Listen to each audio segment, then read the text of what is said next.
time to jump up in the air. Jump up, don't be scared. Jump up and your cares will soar away. And if the dark clouds start to swirl, don't feel a shed a tear, 'cause I'll be your one-up girl.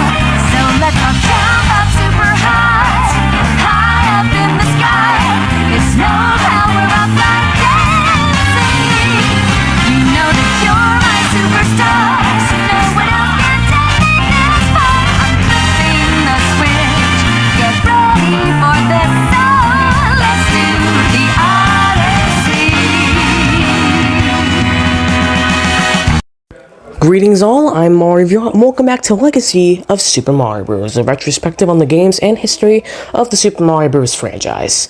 Last time, we looked at the original Super Mario Bros. 1985 and came to the conclusion that, well, the game was a massive success for Nintendo, and it allowed them to make this game.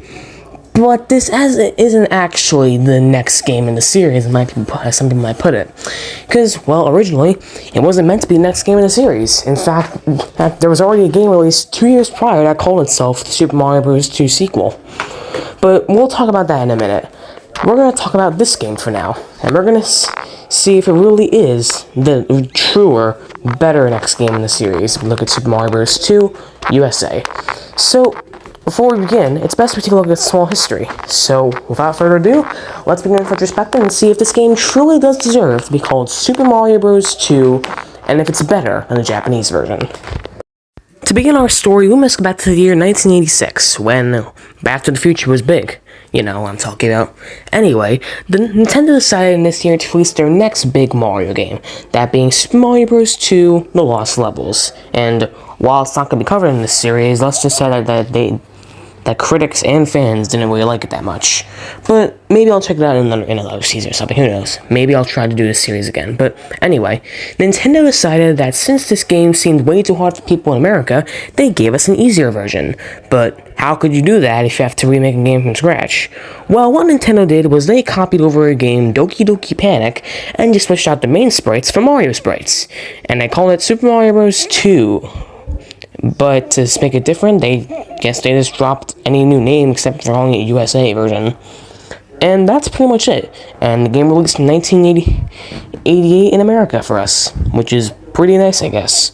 So why don't we stop talking and get into a deep dive of Super Mario Bros. 2 USA.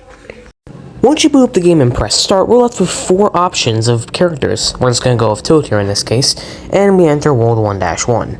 And off the bat, you fall out of the sky, which is kind of crazy to happen in a Mario game. And you can pick up enemies, which is just insane. This is actually the first level of the game, and of course, you got the first time the door was ever used. Anyway, this is the first level of the game. There's also where we can first see Shy Guys, and I forgot the name of those birds, but whatever. And we also see the Power Block again from Mario Bros. Back in 1983, which, fiddling enough, is actually the same year the great video game Crash 1983 happens. But by clicking this potion opening this door, you can get these coins out and the mushroom. You can't even use items here, but this was really done just to make sure that it felt more like a Mario game rather than just taking Doki Doki Panic and making it entirely reskinned. Anyway, after that, you can grab this Power Block to take all these enemies out, grab a cherry, and this basically gives us some extra health. See those 3 bars on the side of the screen? Yeah, if you lose all those point things, then you lose. By collecting this, it goes up to 3, so you can't get any more after that. You can make your way over here, grab this Power Block, kill all these enemies, and yeah. And on top of that, this is also like, excuse me. This is actually the first game in the series where it feels actually a lot more like, well, it's a stage cell, because the backgrounds have some sort of shadowish color to it, which we made more on in the later episode. In a certain other game that Sean mentions. But anyway, by going into this door, you can come out to this side area. By collecting this potion, opening this door, you can come over here and collect a ton of coins. And just like earlier with the star, yes, this is meant to be shown as a Mario game. So you need to change some stuff about the game from the original version. Anyway, after this, by throwing this turnip over here and basically just messing around with these enemies for a little bit, you can then make your way over, and you can get a 1-up, and you can make your way over to the second part of the stage, and by climbing up this vine, bringing you to the mountain area. So here's the mountain area, and pretty much these are ninjas, which you've already seen prior and a few seconds ago. But yeah, these are ninjas, and they'll become very more competent in the series going forward. After this, we make our way a little higher up the mountain until we reach the cloud area. Yeah, where before we fight Birdo. And as you're wondering why the enemies are frozen, well, we can just pick up an item that freezes them, which just goes on to make the game seem more like it's Mario Madness, even though it's literally just a reskin. Anyway, after that, we can make our way up these vines while launching these ladybugs, and we can get to the first boss fights against Birdo.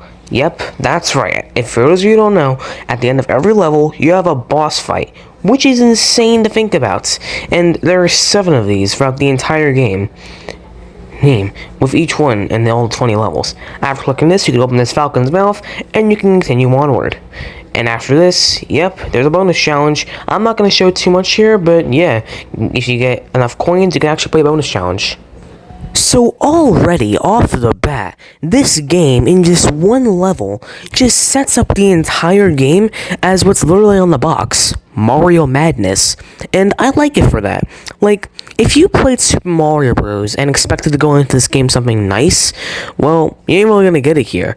It feels more like a fever dream, which we'll talk about in a minute, it's actually important to the story, and, well, it just doesn't feel like a Mario game, but in a good way. I think if you wanted to expect more of a regular version of Mario, I think you probably should avoid this game. But if you want to look for something new and flashy in Mario, this definitely is a game for you, especially if you like more retro games. But let's continue on to the first boss fight until we start talking about our first glitch, and then we finish up the video by talking about the final battle.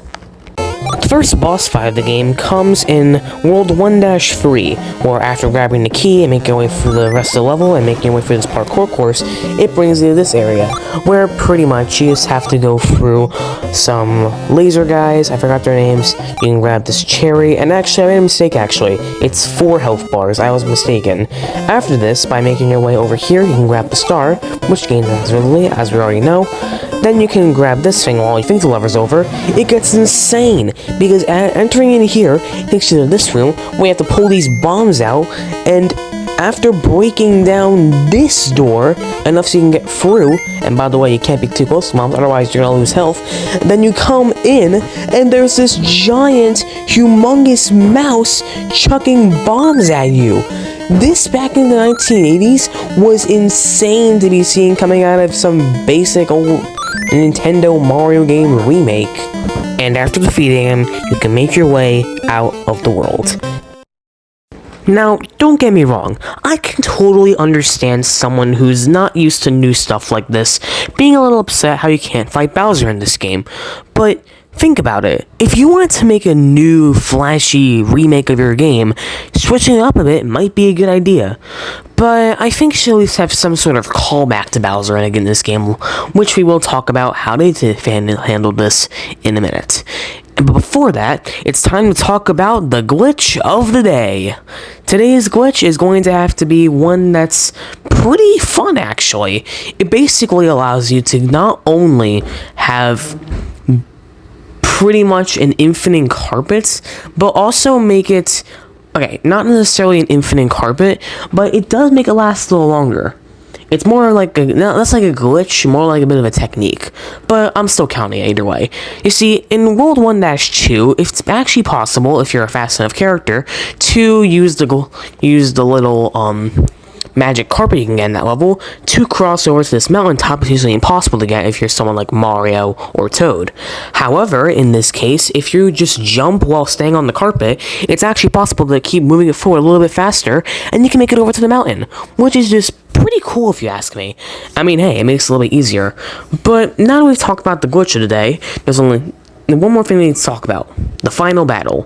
But before that, I want us to say that the bosses in this game are just ridiculous. Like, seriously. Along with this, there's a robot, there's a dragon with 3 heads, there's this weird fireball thing, and it's just an insane game.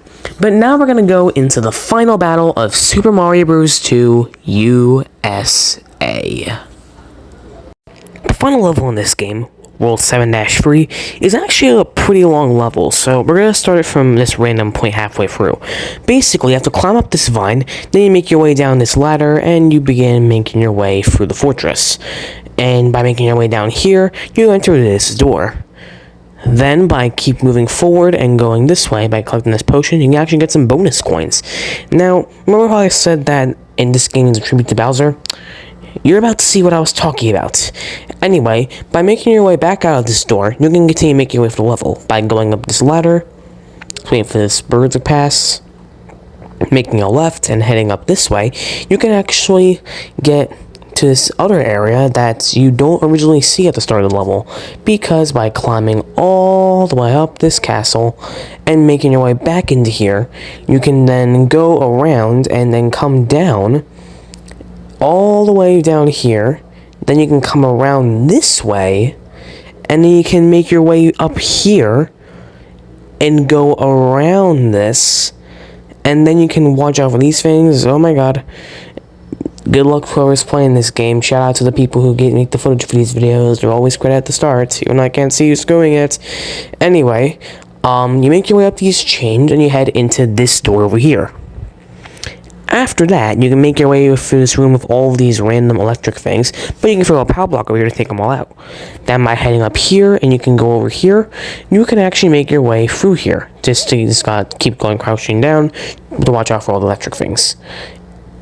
Now, then you have a fight with Birdo, and this is one of 3 boss fights in this level. So after defeating Birdo here, who also spits fire for some reason, you can then come over here and collect the key that she's holding inside of her stomach. You can see right over there.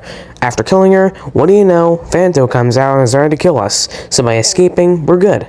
However, despite all of that, by grabbing this key and heading into here, we then grab this thing to open up the Eagle Mask.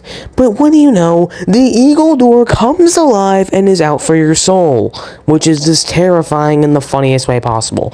And by throwing these random mushrooms at him that are also doubled as bricks, you can eventually kill him, and you can finally see the true villain here, Wart.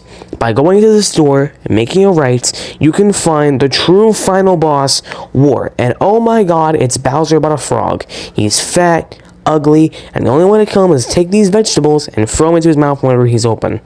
It's just, seeing this weird looking thing just proves so much about how we look at Bowser now.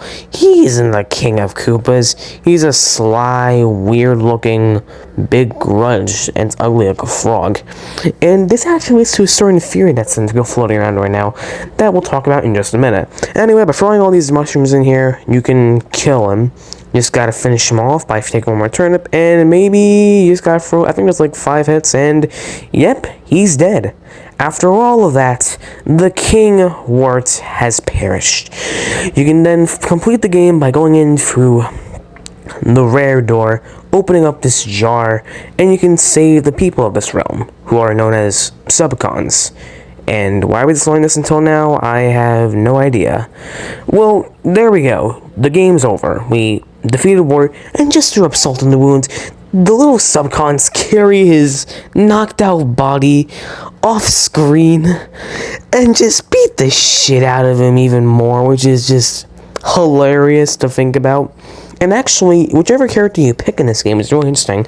If whichever player plays the most levels, that actually contributes to, well, the best player overall, which is really cool to me. But just if this game wasn't crazy enough, after all of that, we see this.